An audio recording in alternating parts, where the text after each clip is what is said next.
यह जो आपका पाठ है यह 10th क्लास का है और जो कि आपके सिलेबस में 30% रिड्यूस होने के बाद आया है। तो सबसे पहले देखिए, पाठ का नाम है अजंता, ठीक है। इसके लेखक हैं भगवत शरण उपाध्याय। भगवत शरण उपाध्याय इसके लेखक हैं।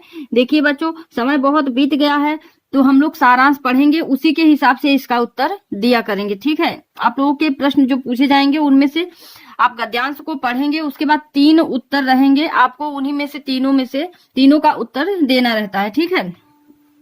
बहुत ही आराम से देना रहता है। एक तो आपका रहेगा कि प्रस्तुत गद्यांश का संदर्भ लिखिए, तो ठीक है। आप लोग संदर्भ में क्या लिखेंगे, यह हमारे पाठ्य पुस्तक हिंदी से अजंता पाठ से लिया गया है। इसके लेखक डॉक्टर भगवत शरण उपाध्याय जी हैं, ठीक है। चलिए स्टार्ट करते हैं सारांश के पाठ का सारांश स्टार्ट करते हैं। पत्थरों पर खुदी जीवन गाथाएं। जीवन को अमर बनाने के लिए मनुष्य ने बहुत से प्रयास किए। अपने जीवन को तो वह अमर नहीं बना सकता था, किंतु अपनी सफलताओं को, अमर कहानी को आने वाली पीढ़ियों तक पहुंचाने का बहुत ही उपाय सोचा और बहुत ही उपाय किया। बड़े बड़े पहाड़ों को खोदकर चट्टानों पर अपने संदेश खोदे। ऊंचे पत्थर के खंभे, तांबे और पीतल के पत्थरों पर खुदे सुंदर अक्षर, सुंदर उपदेश, संदेश, उनके जीवन स्मरण की गाथाएं आज हमारी अमूल्य विरासत बन गई है। जो भी उन्होंने कहा आज वह हम सब देखने जाते हैं, वह हमारी अमूल्य विरासत बन गई है। और दूसरी हेडिंग जो है आप लोगों की, अजंता की कला भारत की अमूल्य विरासत। जो भी अजंता के टाइम पे कला की गई है वह आज भारत की विरासत बन गई है। पहाड़ों को काटकर मंदिर बनाने की स्थापत्य कला का प्रारंभ लगभग 2,2500 वर्ष पूर्व ही हो गया था। अजंता की गुफाएं इन्हीं प्राचीन गुफाओं में से एक है। जो गुफा है उसी का नाम अजंता है, ठीक है। गुफा मंदिरों में सबसे प्रसिद्ध अजंता की गुफाएं हैं, जिनकी दीवारों व छतों पर भारतीय संस्कृति के उत्कृष्ट कोट के चित्र खोद कर बनाए गए हैं। इस कला ने विदेशियों को अपनी तरफ आकृष्ट किया है। चीन व श्रीलंका ने भी इन्हीं की तरह नकल करके चित्र बनाए हैं। जो हमारे अजंता की गुफाओं में सब कुछ बनाया गया है, तो इसके लिए जो विदेशी लोग हैं वह सब देखने आते हैं। बहुत ही मतलब आकृष्ट किया है, सब लोग इसको देखने के लिए आते हैं। और इन्हीं को देखकर चीन ने भी हमारा ही नकल किया है, श्रीलंका ने भी नकल करके यह चित्र बनाने का प्रयास किया है। अजंता के चित्र देखने से ही, अजंता के जो चित्र हैं देखने में अत्यंत सुंदर हैं। छैनी हथौड़े से खोद कर सुंदर आकृतियां बनाई गई हैं और चित्रकार उनमें खूबसूरत रंग भरते गए हैं। वहां का प्राकृतिक सौंदर्य भी अपूर्व है। मुंबई और हैदराबाद के बीच विंध्याचल के पूर्व पश्चिम की ओर चलती हुई पर्वतमालाओं के नीचे वाले भाग पर सरहदी पहाड़ी पर अजंता की गुफाएं तथा मंदिर स्थित हैं। अजंता की गुफा बहुत ही प्रसिद्ध है, आप लोगों ने मेरी नाम सुना ही होगा। और उसके बाद देखिए, यह सब उसी अजंता का ही वर्णन किया गया है। वहां पर क्या क्या है, क्या क्या खोद कर बनवाया गया है। और उसके बाद देखिए, पहाड़ के हृदय में स्थित गुफा और मंदिर, जो भी मंदिर और गुफा बनाई गई वह सब यहाँ पर चित्रित किया गया है, ठीक है। अजंता गांव में अर्धचंद्राकार पर्वत पर हरे वनों से युक्त ठोस पर्वतों को काटकर बने रिक्त स्थान, सुंदर भवन, मंदिर, बरामदे तथा हॉल बने हुए हैं।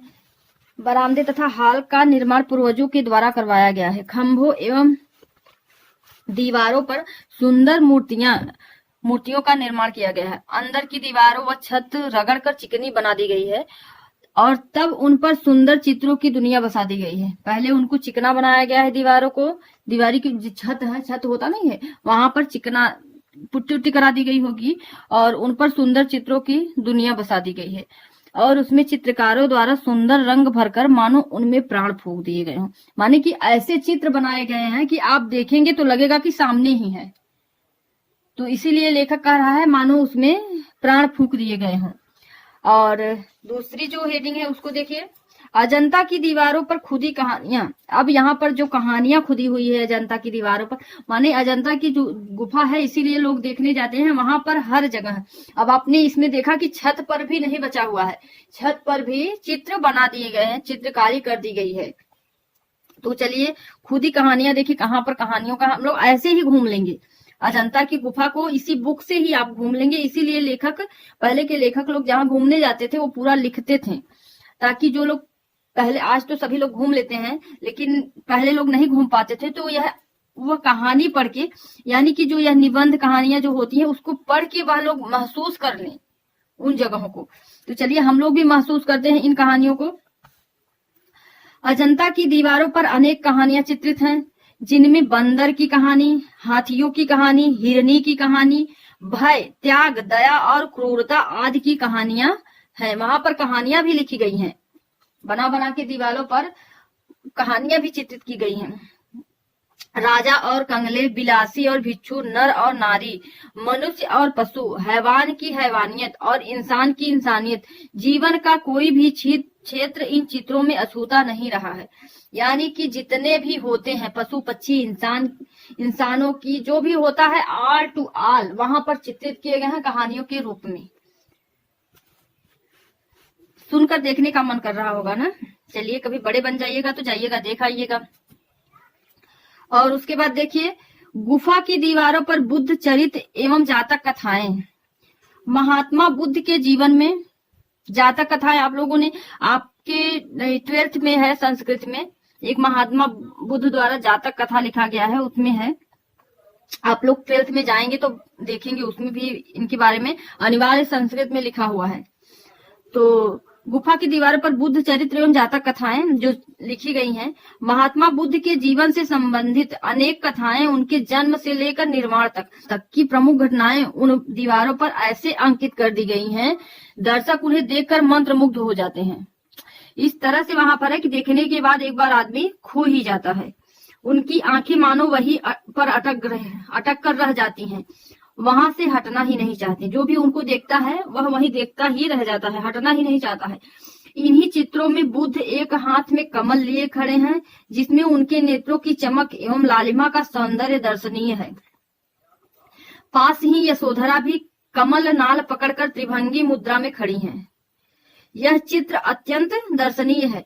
ध्यान दीजिएगा, सारी चीजें सारांश में दे दी जाती हैं, क्या क्या है क्या क्या नहीं है, सब याद करने की चीजें हैं। कि कमल नाल पकड़कर त्रिभंगी मुद्रा में खड़ी हैं, क्या पूछ लिया जाएगा प्रश्न में कि क्या खड़ी हैं, क्या लेकर खड़ी हैं, यशोधरा जी का चित्र कैसे वर्णित है, तो आप लोग उसको बताना पड़ेगा। इसको बहुत ही ध्यान से पढ़ लीजिए। यह चित्र अत्यंत ही जीवंत सा प्रतीत हो रहा है। भगवान बुद्ध के महाविनिष्क्रमण के समय गौतम बुद्ध ज्ञान प्राप्ति के निमित्त गृह त्याग कर जाते हुए दिखाई दे रहे हैं।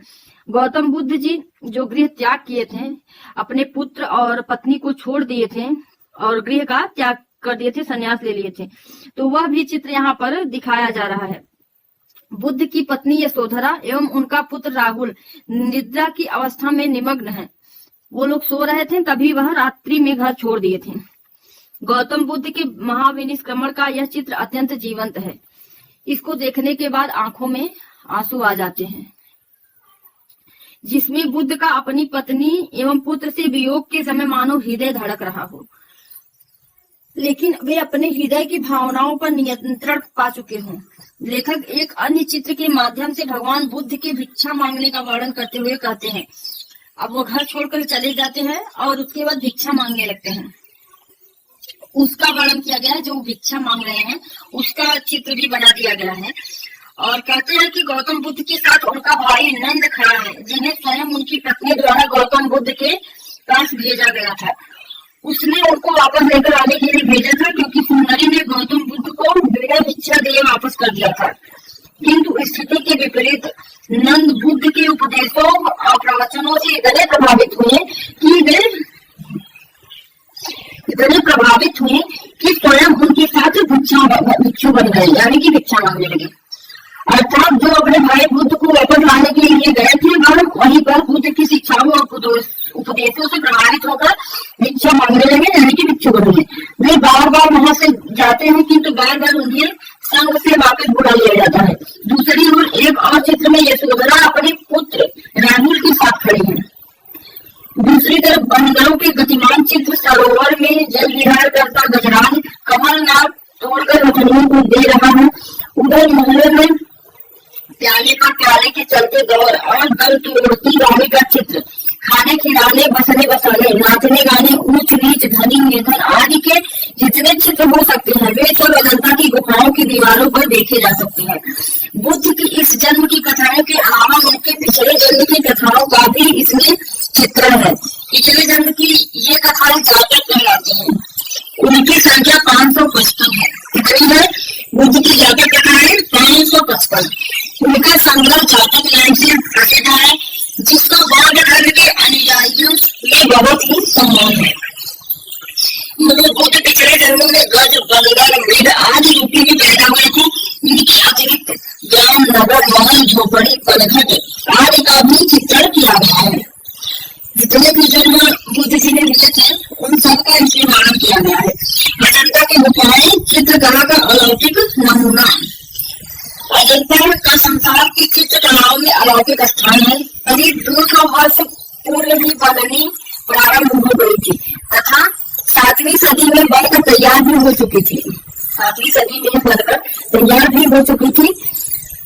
गुफाओं पर अंकित अधिकतर चित्र गुप्त काल यानी 5वीं सदी और चाणक्य काल 7वीं सदी के मध्य के समय में तैयार हुए। एक दो गुफाओं में लगभग 2000 साल पुराने चित्र भी सुरक्षित है। इतनी प्राचीन है, इतने पुराने, इतने सदी में विद्यमान और इतनी अधिक संख्या में ऐसे चित्र अन्यत्र कहीं देखने को आपको नहीं मिलेंगे। अभी भी आप लोग वहां पर देखेंगे तो सजीवता झलक रही है। जितने भी चित्र देखेंगे लगेगा कि सब वहां पर मौजूद है। अजंता के चित्रों को देश विदेश में बहुत सम्मान प्राप्त है। सभी लोग देखने आते हैं, यानी कि वह दार्शनिक है। आप लोग भी कभी बन जाइएगा, आप लोग के पास ही पैसे हो जाएंगे तो अजंता की गुफा को देखने जरूर जाइएगा। चलिए बंद करते हैं वीडियो को। कल आपको इसका प्रश्न उत्तरी में हम आप लोग को